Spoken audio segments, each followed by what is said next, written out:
Alright, what's up? Welcome back to the channel. Just leaving the gym. It's like 9 o'clock. It was leg day.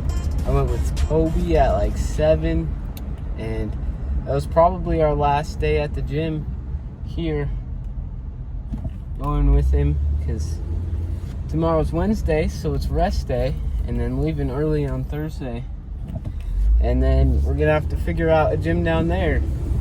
And I'll either have to go to I'll either go to the 24-hour fitness where my uncle and a couple of my cousins go, but that's $20 a month, or I might have to sign up for the Planet Fitness down there, which is $10 a month, but I don't know anyone who goes to it. What the heck is that car? That might have been a Tesla Roadster, like an original one. A yellow, maybe it was a Tesla Roadster. It kind of looked like it, but that was kind of sick. But anyways, yeah. So I'm trying to decide if I should go to the Planet Fitness, which is $10 a month down there, not know anyone, or for double the price, which is only $20 a month, go to 24-hour fitness where I know some people. But even though I know people that go, they're not very consistent. Like, they don't go at the same time. And if my uncle actually has a pass where I could go with him, he could bring a guest in. But we'll have to see. I'll have to ask him and see if he will want to start going consistently at the same time every day, so I can just meet him there and walk in with him. And apparently I know a couple people who just go there and they just walk past the desk and they don't even have memberships there. So we'll see how it goes, but I got to figure that out. That's like the first thing I need to figure out. And then, yeah, while I was at the gym today, I listened to this video where this like neurologist guy that looks at brains, he's looked at like 250,000 brains or something, and he's talking about like the 5 habits that affect your brain the most, like in a negative way. And I mean, it was all the basic stuff, but it was a good video, and it was short. It was only like 20 minutes, so if you want to watch that, I'll put the link to that in the description. And he was talking like nutrition, and the guy that was interviewing him was actually a nutrition, and he said that when he goes on like TikTok or Instagram or like any social media and he scrolls, then his brain will want like some other thing once he gets off of that thing, another thing with that same level of dopamine. So like, and sometimes that will translate to his eating habits, so then he'll eat something bad for him that will give him dopamine, but that will end up hurting him more than rewarding him. And he was saying that, or they were both saying that, like, good tasting food isn't actually a reward. Like, it's actually a punishment. Because when you eat the bad food, then you're affecting your future self in a negative way. Where if you eat the good food, even though it may not taste as good in the moment, like, and that's one thing too, that I used to eat junk food all the time, but once I started eating healthy food, I start craving healthier food. Like, I don't even want the bad stuff anymore, because it still tastes good, but I just personally like the taste of the healthier food now. But I was saying, like, when you start eating the healthier food, then you start, like, it helps your future self instead of hurting it. You'll be better in the long run, even though you might have to sacrifice a little bit of flavor now for the benefits of yourself later. People are like, oh yeah, whatever, you only live once. And I mean, that's another thing too, because I was also listening to the Hams Up Full Money Making Guide, where he's talking about like how to make money, and he was just talking about his courses and like the basics on how he sells his course and how he grew his audience so fast because he undersold himself, like he undervalued himself, and he gave a bunch of value for little price, and he should have charged more, but he didn't because he wanted to build his audience. And I mean, that makes complete sense. Like, and he also was talking about how if you want to make money, then sell stuff, and if you want to build an audience, then don't sell as much.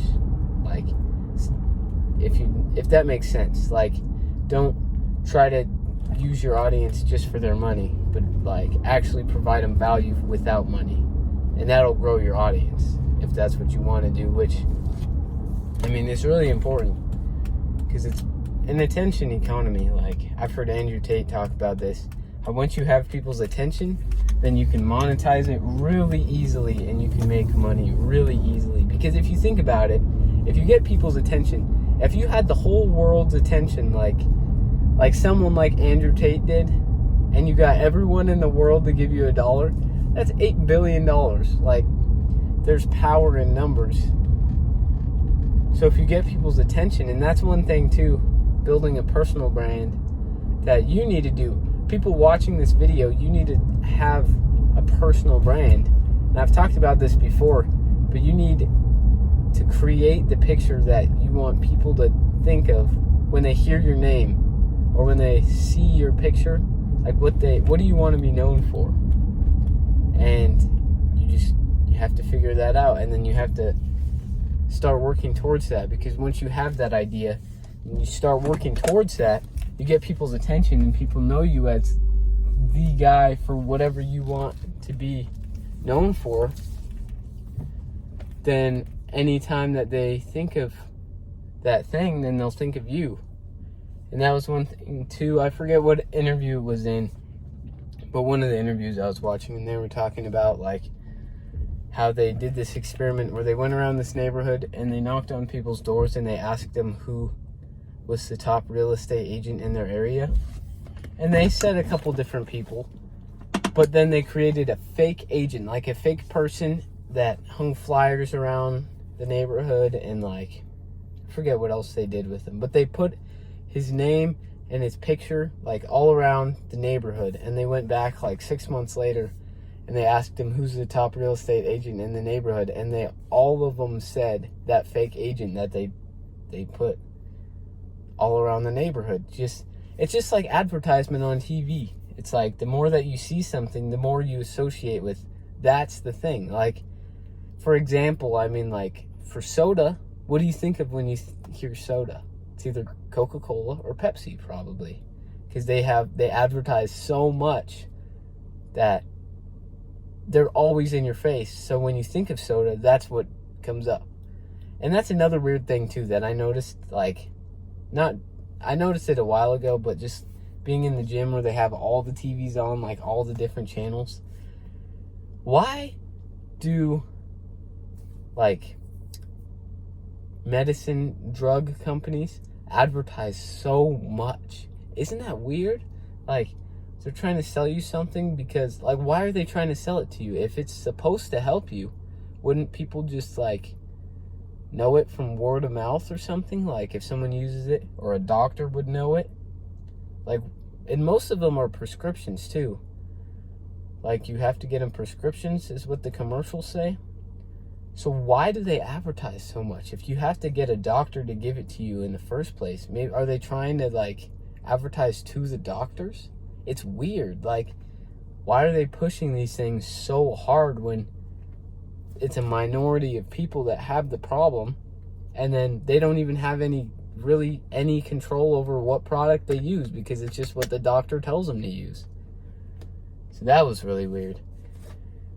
And I don't really understand that. It's kind of scary too. Just like I was watching a Luke Belmar video on the Capital Club community channel where it was like a snippet of one of his podcasts, and he was talking about how Bill Gates is now the largest landowner in the United States, private landowner, and he owns all the farmland. And that is scary. That is really scary because he has control over a lot of the food that people eat in this country. And it's like, why? What's his reasons behind that? What's he trying to do with that? And it's just, who knows? People are weird. Lots of scary things happen. I'm going to wrap up the video there. So if you made it this far, thanks for watching. Make sure you subscribe and share the video with a friend. Join that Discord, link in description. It's an online brotherhood where we talk about a bunch of things in life and just improve each other's lives. And yeah, I'll see you in the next one.